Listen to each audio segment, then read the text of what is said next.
நல்ல வாழ்க்கை வேண்டும், நல்லதே நடக்க வேண்டும், அனைவருக்கும் எல்லாம் கிடைத்து எல்லோரும் நல வாழ்வு வாழ வேண்டும் என்பது கடவுளிடம் ஒவ்வொரு மனிதனும் வேண்டிக் கொள்ள வேண்டிய விஷயமாகும். தனக்காக மட்டும் ஒருவன் வேண்டும் பொழுது அவனுக்கு அது முழுமையான பலனை கொடுக்காது.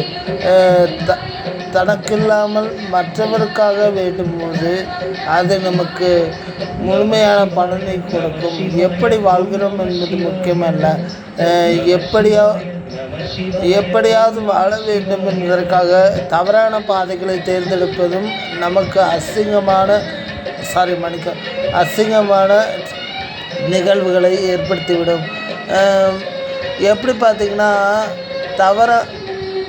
தவறான விஷயங்களில் ஈடுபடும்போது பெண்களுக்கு எதிராக நாட்டுக்கு எதிராக ஒரு குறிப்பிட்ட நபருக்கு எதிராக நீ செய்யும்போது நீ எவ்வளவு நல்ல முன்னாடி செஞ்சுருந்தா கூட அந்த ஒரு செகண்டில் நீ தப்பு பண்ணுறல, அதனால் நீ செஞ்ச நல்லதுடைய பலன் உனக்கே கிடைக்காது.